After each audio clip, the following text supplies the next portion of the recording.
এক নাবালিকাকে দিনের পর দিন গণধর্ষণের দায়ে দুই ব্যক্তিকে কারাবাসের সাজা দিল ধর্মনগরের এক বিশেষ আদালত। অভিযুক্ত দুই ব্যক্তিকে 10 বছর করে কারাবাসের সাজা সহ মোট 20,000 টাকা জরিমানা করেছে আদালত। মঙ্গলবার এই রায় ঘোষণা করেন বিচারক অংশুমান দেববর্মা।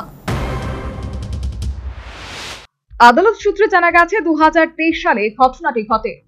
মা বাবার অনুপস্থিতির সুযোগ নিয়ে কাঞ্চনপুর এলাকার এক 13 বছর বয়সী নাবালিকাকে দিনের পর দিন ধর্ষণ করে চলছিল অভিযুক্ত প্রতিবেশী মহেন্দ্র শব্দকর ও নির্মল শব্দকর। পরবর্তী সময় মেয়েটি অসুস্থ হয়ে পড়লে চিকিৎসকের পরীক্ষায় জানা যায় সে গর্ভবতী। জিজ্ঞাসাবাদে নাবালিকা জানায় বাবা মার অনুপস্থিতিতে একাধিকবার তাকে ধর্ষণ করেছে ওই দুই ব্যক্তি। বিষয়টি জানাজানি হতেই মেয়েটির মা কাঞ্চনপুর থানায় লিখিত অভিযোগ দায়ের করেন। মামলার বিচারে পুলিশের তরফে আদালতের 25 জনের সাক্ষী পেশ করা হয়। সাক্ষীদের বয়ানে অভিযুক্তদের বিরুদ্ধে গণধর্ষণের তথ্য প্রমাণ পাওয়া গেলে আদালত অভিযুক্তদের গণধর্ষণ ও পক্সো আইনে দোষী সাব্যস্ত করে ভারতীয় দণ্ডবিধির 376 ধারায় 10 বছরের সশ্রম কারাদণ্ড ও 10,000 টাকা জরিমানা এবং পক্সো আইনের 4 ধারায় 10 বছরের কারাবাসের সাজা ঘোষণা করেন।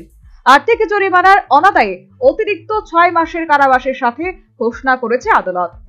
ঘটনার বিচার প্রক্রিয়া সম্পর্কে বলতে গিয়ে সরকারি পক্ষের আইনজীবী সুদর্শন শর্মা বলেন, এই মোকদ্দমায় 25 জন সাক্ষী উপস্থিত করি এবং গত 18 তারিখ এই মাসের 18ই অগাস্ট এই মোকদ্দমার চূড়ান্ত হিয়ারিং যেটা আর্গুমেন্ট হয় এবং আর্গুমেন্টের পর মাননীয় অংশুমান দেববর্মা আজকে রায়দান করলেন এবং আজকে মাননীয় বিচারক দুজন আসামিকেই মহেন্দ্র শব্দকর এবং নির্মল শব্দকরকেই 376(2)I দ্বারায় দুজন আসামিকেই 10 বছরের কারাদণ্ড এবং 2,000 টাকা জরিমানা, অনাদায়ে আরো 6 মান্থ জেল এবং সেকশন 4 অফ পক্সো আইনে দুজনকে 10 বছর জেল এবং 2,000 টাকা জরিমানা, অনাদায়ে আরো 6 মান্থ জেলের আদেশ দেন।